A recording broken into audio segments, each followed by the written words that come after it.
বন্ধুরা, যে নারী তার চুল বিক্রি করে বা ফেলে দেয় তারা এই ভিডিওটি একবার দেখুন, তাহলে আপনি নতুন কিছু জানতে পারবেন, নতুন কিছু শিখতে পারবেন। বন্ধুরা, আপনি যদি একজন মহিলা হন এবং লম্বা চুল রাখতে পছন্দ করেন, তাহলে আমাকে বলুন যে আপনি যখনই আপনার চুলের চিরুনি করেন, আপনার পড়ে যাওয়া চুল নিয়ে আপনি কি করেন? আপনিও কি অন্য মহিলাদের মতো আপনার চুল এখানে ওখানে বা রাস্তায় ফেলে দেন, নাকি ডাস্টবিনে ফেলেন, নাকি বিক্রি করে দেন? বন্ধুরা, আপনিও যদি এই রকম করেন তাহলে আপনি অনেক বড় ভুল করেন। এর ফলে আপনি আপনার জীবনে অনেক সমস্যায় ঘিরে থাকেন। বন্ধুরা, আপনি কি সবসময় শারীরিকভাবে অসুস্থ থাকেন? কেউ কি আপনার ওপরে তন্ত্রবিদ্যা করে আপনাকে তাদের নিয়ন্ত্রণে রেখেছে, নাকি নেতিবাচক শক্তির কারণে সব সময় রেগে থাকেন এবং বিরক্ত হন, নাকি নানান ধরনের আর্থিক ও মানসিক সমস্যায় ভুগছেন? কারণ আমাদের বাগেশ্বর ধাম সরকার পণ্ডিত ধীরেন্দ্র কৃষ্ণ শাস্ত্রীজি বলেছেন যে মহিলারা তাদের পড়ে যাওয়া চুল কি করতে হবে তারা জানে না। ওই ধরনের মহিলারা জীবনে অনেক অনেক সমস্যায় বিপদে আপদে পড়েন এবং নেতিবাচক শক্তির প্রভাব সব সময় ওই ধরনের মহিলাদের ওপরে আধিপত্য বিস্তার করে।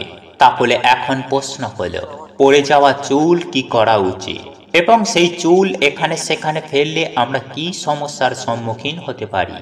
বন্ধুরা, এই সবের উত্তর জানতে ভিডিওটি শেষ পর্যন্ত দেখুন। তবে আপনি যদি আমাদের এই চ্যানেলে নতুন হয়ে থাকেন তাহলে চ্যানেলটি সাবস্ক্রাইব করতে ভুলবেন না, যাতে শ্রী বাগেশ্বর বালাজির আশীর্বাদ সবসময় সদা সর্বদাই আপনার সাথে থাকে। চলুন এইবার মূল আলোচনায় প্রবেশ করা যাক। তবে মূল আলোচনায় প্রবেশ করার আগে জয় শ্রীকৃষ্ণ, রাধে রাধে লিখে কমেন্ট অবশ্যই করবেন। বন্ধুরা, আপনারা কি জানেন যে কন্যা সন্তান কাদের বাড়িতে জন্ম নেন? মানে কোন বাড়ি চয়ন করেন ভগবান কন্যা সন্তানের জন্য? এছাড়াও বন্ধুরা, আপনার যদি অল্পতেই চোখে জল চলে আসে, বা অল্পতেই আপনি যদি রেগে যান, বা কেউ রেগে গেলে পুরো বাড়ি চিৎকার করে মাত করে তোলে, বা এমন কোনো মানুষজনকে আপনি জানেন যে অল্পতেই কেঁদে ফেলে, তাহলে আজকের এই ভিডিওটি আপনি পুরো অবশ্যই দেখুন। কারণ বন্ধুরা, আজকের এই ভিডিওটির মাধ্যমে এমন বিশেষ কিছু গুরুত্বপূর্ণ বিষয় নিয়ে আলোচনা করব যা পুরুষ ও নারী উভয়েরই জানা উচিত। বন্ধুরা, এই সৃষ্টির নির্মাণ ভগবান একদিনেই করেছিলেন, কিন্তু নারী নির্মাণ করতে ব্রহ্মাজির 7 দিনেরও বেশি সময় লাগে। তাই নারীর সৃষ্টি কিভাবে হলো, কেন নারীর সৃষ্টি করার সময় ব্রহ্মাজি ঘাবড়ে যায়, এমন কি হয়েছিল নারীর সৃষ্টির সময়, আজকের এই ভিডিওটিতে বন্ধুরা আমরা বিস্তারিতভাবে জানব।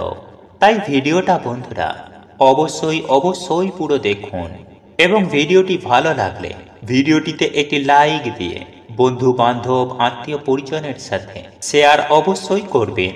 এবং পরিশেষে আপনি যদি আমাদের এই চ্যানেলে নতুন হয়ে থাকেন তাহলে চ্যানেলটি সাবস্ক্রাইব করে পাশে থাকা নোটিফিকেশন বেল আইকনটি ক্লিক করবেন। চলুন এইবার মূল আলোচনায় প্রবেশ করা যাক। তবেই মূল আলোচনায় প্রবেশ করার আগে জয় শ্রীকৃষ্ণ, রাধে রাধে লিখে কমেন্ট অবশ্যই করবেন। বন্ধুরা, আমরা আপনারা প্রত্যেকেই জানি যে নারীদের বোঝা আমাদের কম্য নয়, কারণ যাকে ভগবানই বুঝতে পারেন না তো আমরা তো কোথাকার কে। যদি নারী নিজের জেদে আটকে যায় তাহলে সারা দুনিয়া একদিকে আর নারী একদিকে। তাই নারী নির্মাণ করতে ব্রহ্মাজির 7 দিনেরও বেশি সময় লাগে, কিন্তু তাও তার রচনা সম্পূর্ণ হয়নি। তখন ধৈর্য হারিয়ে দেবদূতেরা বলেন যে হে ভগবান, যে আপনি অনন্ত ব্রহ্মাণ্ডের রচনা মাত্র কিছুক্ষণেই করেছিলেন, কিন্তু আপনি নারী রচনা করতে আপনি এত সময় কেন লাগাচ্ছেন? তখন ব্রহ্মাজি বলেন, বৎস, এটি আমার এখনো পর্যন্ত সব থেকে গুরুত্বপূর্ণ ও চমৎকারী রচনা। এর জন্যই আমার এই রচনা করতে এত সময় লেগেছে। এই রচনা আমার এতটাই অদ্ভুত যে খারাপ থেকে খারাপ সময়েও নারীরা সবাইকে খুশি রাখতে পারে। সে পরিবারকে খারাপ সময়ে শক্তি প্রদান করে। সে একসাথে অনেক ধরনের কার্য একাই করতে পারে। ক্লান্ত হয়ে যাবার পরেও সে পরিবারের সমস্ত দায় দায়িত্ব, সন্তানের দেখাশোনা, স্বামীর খেয়াল, মাতা পিতার সেবা সব কিছুই পালন করেন। আর আমাদের প্রত্যেকের মা এর উদাহরণ। অসুস্থ হয়ে গেলেও কখনো নিজের কথা ভাবে না। সেই করুণাময়ী মা যখন সন্তানের কোনো বিপদ দেখে, সে চণ্ডী রূপ দুর্গা রূপ ধারণ করে, তখন সে কাউকেই আর ভয় পায় না। এই কথা শুনে দেবতারা অবাক হয়ে যায় আর ব্রহ্মাজিকে জিজ্ঞাসা করেন, হে প্রভু, এত কাজ কি নারীরা মাত্র 2 হাতেই করবে? তখন ব্রহ্মাজি বলেন, হে বৎস, এটা ভুলো না যে নারী আমার সব থেকে গুরুত্বপূর্ণ রচনা, তার কাছে কোনো কাজই অসম্ভব নয়। তখন দেবতারা বলেন, প্রভু, নারীর চোখ দিয়ে জল পড়ছে কেন? তখন ব্রহ্মাজি বলেন যে এটা হচ্ছে নারীর সব থেকে বড় শক্তি, যা দিয়ে নারীরা সব জয় করতে পারবে। নারীর এই অশ্রু প্রেম ও করুণার প্রতীক। তখন দেবতারা বলেন, কি অদ্ভুত রচনা প্রভু আপনার, এর মধ্যেই কোনো কিছুরই কমতি নেই। তখন ব্রহ্মাজি বলেন, না বৎস, এর মধ্যে একটি কমতি রয়েছে, আর তা হলো যে নারীরা কখনো নিজেদের গুরুত্ব বুঝবে না। সে অন্যের মতন হওয়ার চেষ্টা করবে, আর তাই তার দুঃখের কারণ হবে। বন্ধুরা, হিন্দু ধর্মে নারীকে দেবীর অংশ বলেই মনে করা হয়।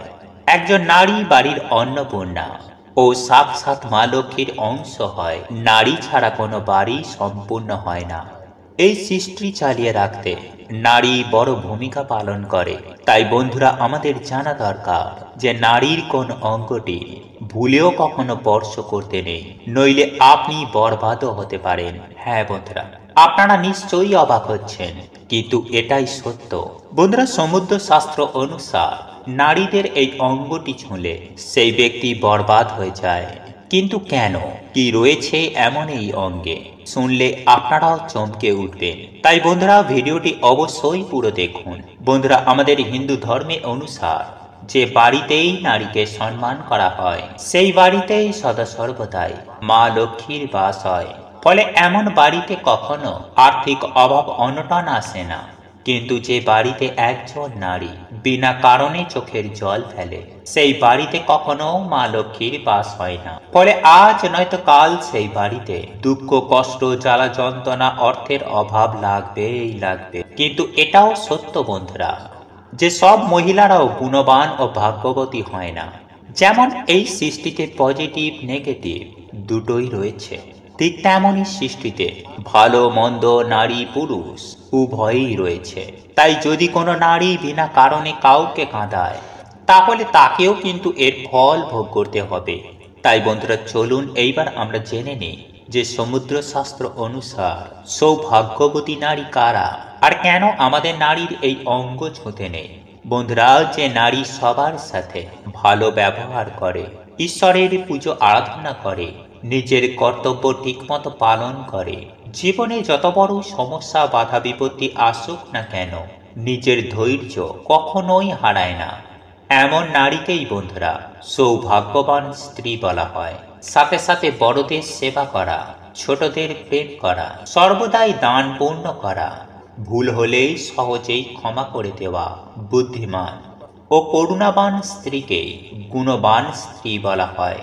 কারণ এমন স্ত্রীর মধ্যেই মা লক্ষ্মীর গুণ রয়েছে। ফলে এমন নারীর চারপাশে দেবদূতেরা ঘুরে বেড়ায়। সেই নারী যা জিনিসে হাত দেবে, তাতেই সে সফলতা প্রাপ্ত করবে। তাই এমন নারীকে বন্ধুরা ভুল করেও কখনো কষ্ট দেবেন না। যাই হোক বন্ধুরা, চলুন এইবার আমরা জেনে নিই যে সমুদ্র শাস্ত্র অনুসার নারীদের কোন অঙ্গ ভুল করেও ছুঁতে নেই। বন্ধুরা, আপনারা প্রত্যেকেই জানি যে ভগবান বিষ্ণুর নাভি থেকে ব্রহ্মাজির উৎপত্তি হয়। এছাড়াও প্রত্যেক মানুষের নাভিতে রয়েছে কুণ্ডলিনী শক্তি, যাকে আদি শক্তি বলা হয়। যখন একজন নারী মা হয়, তখন মায়ের নাভির সাথে সন্তানের নাভিও যুক্ত থাকে। তাই প্রত্যেক নারীর নাভিতে রয়েছে মা কালীর অনন্ত শক্তি। তাই কাম বাসনায় জড়িয়ে কখনোই কোনো পরিস্থিতিতে স্পর্শ করতে নেই। এছাড়াও বন্ধুরা, সায়েন্স বলছে যে নাভিতে আমাদের বিভিন্ন রকমের জীবাণুর বাস হয়। নাভি আমাদের শরীরে ঊর্জাকে কন্ট্রোল করে, তাই নাভিতে আমাদের সহজে হাত দিতে নেই। কিন্তু বন্ধুরা, আপনারা কি জানেন যে কন্যা সন্তান কাদের বাড়িতে জন্ম নেয়? মানে কোন বাড়ি চয়ন করেন ভগবান কন্যা সন্তানের জন্য? আপনারা শুনলে বন্ধুরা চমকে উঠবেন।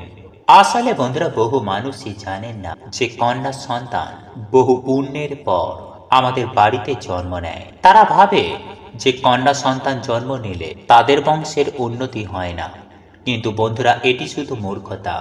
কারণ বন্ধুরা মেয়েদের জন্ম যার তার বাড়িতে হয় না, যাদের বাড়িতে কন্যা রূপে মা লক্ষ্মী আসে তারা খুবই ভাগ্যশালী। তাই বন্ধুরা আজকে এই ভিডিওটির মাধ্যমে আপনাদেরকে জানিয়ে দেব যে ভগবান কেমন বাড়ি চয়ন করেন কন্যা সন্তানের জন্ম দেওয়ার জন্য।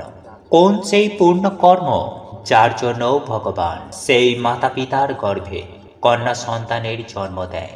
তাই যদি বন্ধুরা আপনারা কন্যা সন্তান হন বা যদি আপনাদের বাড়িতে কন্যা সন্তান জন্ম নেয়, তাহলে আপনারা নিজেদের জন্য ভিডিওটিতে একটি লাইক করে বন্ধুদের সাথে শেয়ার করুন এবং কমেন্টে আপনারা লিখুন জয় মা লক্ষ্মীর জয়। বন্ধুরা একবার পরমেশ্বর ভগবান শ্রীকৃষ্ণের কাছে অর্জুন বলেন যে হে মাধব, মানুষের কোন কর্মের ফলে একটি বাড়িতেই কন্যা সন্তানের জন্ম হয়, মানে কেমন বাড়িতে কন্যা সন্তান জন্ম নেয়? তখন ভগবান বলেন, হে পার্থ, প্রচুর সৌভাগ্য প্রাপ্তি করলে, পূর্ব জন্মে কোনো মহান কার্য করলে তবেই সেই বাড়িতে কন্যা সন্তানের জন্ম হয়, তবেই সেই মাতা পিতা কন্যা সন্তান হওয়ার সৌভাগ্য প্রাপ্তি করে। কারণ সবাই কন্যা সন্তানের ভার বহন করতে পারে না, কারণ একমাত্র কন্যাই যে নিজের সর্বস্ব অন্যের জন্য উজাড় করে দেয়। মা রূপে সন্তানের জন্য, কন্যা রূপেই মাতা পিতার জন্য, আর স্ত্রী রূপে স্বামীর জন্য। তাই যেদিন কন্যা সন্তান হওয়া বন্ধ হয়ে যাবে, সেই দিন এই সৃষ্টিও ধীরে ধীরে ধ্বংস হয়ে যাবে। বন্ধুরা আপনারা হয়তো শুনেছেন যে পুত্র বাড়ির মুখ উজ্জ্বল করে, কিন্তু বন্ধুরা কন্যা এমন এক সন্তান যে দুই বাড়ির মুখ উজ্জ্বল করে, এক তার নিজের বাড়ি আর দুই তার শ্বশুর বাড়ি। তাই যখন ব্রহ্মাজি নারী রচনা করেন তখন ব্রহ্মাজি অবাক হয়ে যান, কারণ সৃষ্টির মধ্যে সব থেকে সুন্দর ও জটিল রচনা হচ্ছে এই নারীর রচনা। তাই ব্রহ্মাজি নারদজিকে বলছেন যে নারী আমার সব থেকে গুরুত্বপূর্ণ রচনা।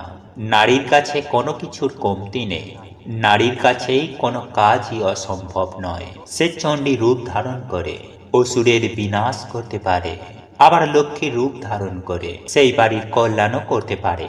তাই বন্ধুরা আপনারা অনেকেই জানেন না হয়তো যে যদি পুত্র সন্তান না থাকে তাহলে পুত্রবধূ বা কন্যাও তার সাধ্য আদির কার্য করতে পারে।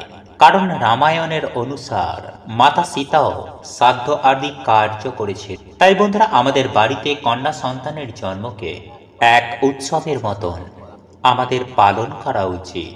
কারণ যে বাড়িতে কন্যা সন্তান জন্ম হয় সেই বাড়িতে স্বয়ং মা লক্ষ্মীর কৃপা বিরাজ করে।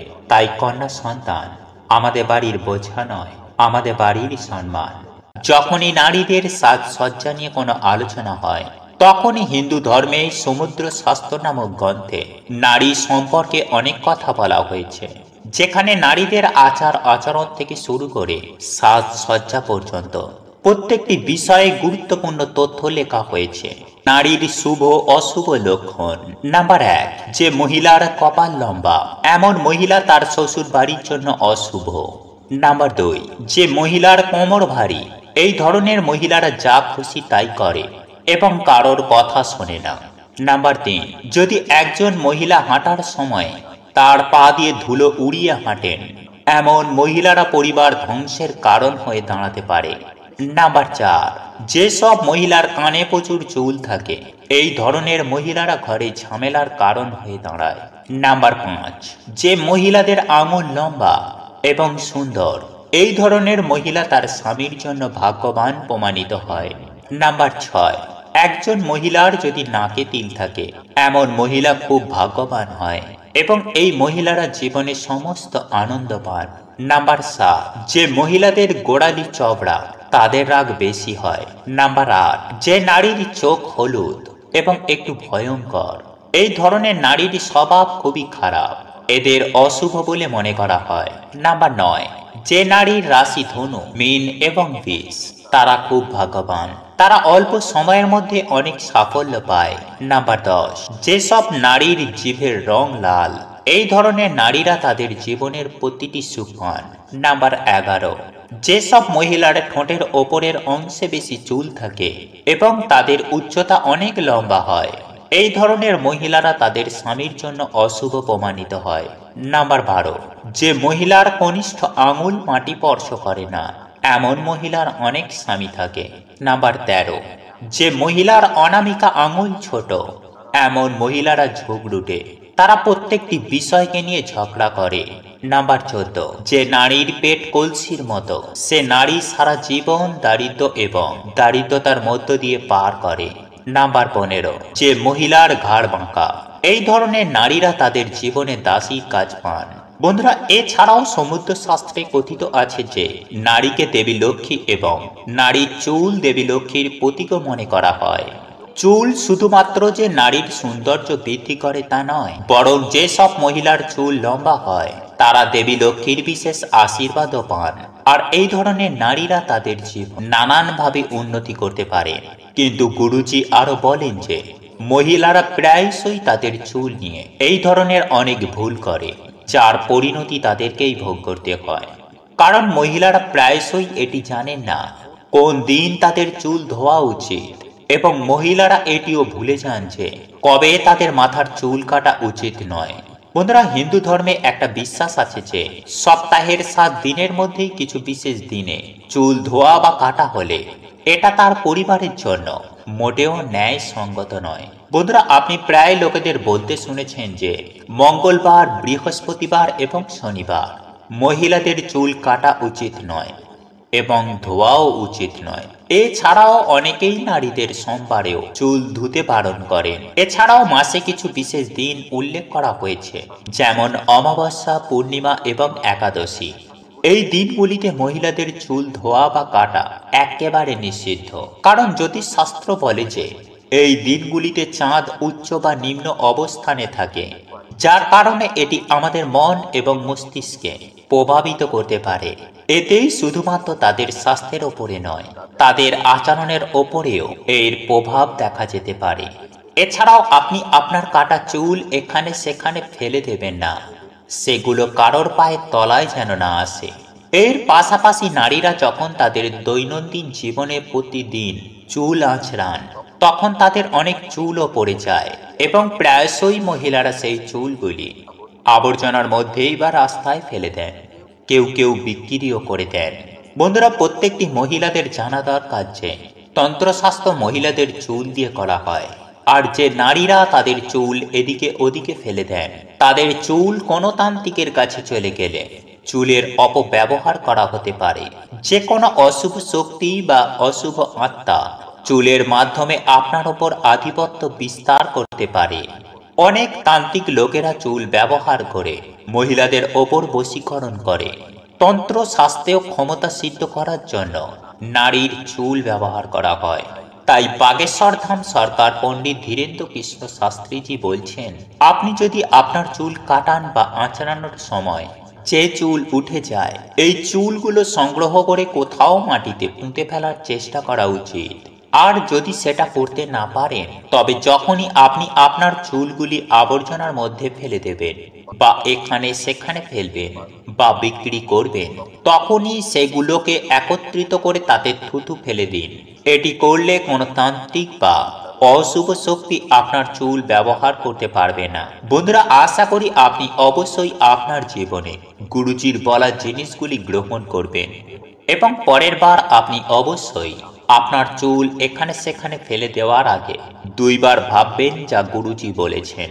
ভিডিওটি ভালো লাগলে চ্যানেলটি সাবস্ক্রাইব করুন এবং ভিডিওটি লাইক করে কমেন্টে লিখুন জয় শ্রীরাম, জয় সীতারাম, জয় জয় হনুমান, জয় বাগেশ্বর ধাম সরকার।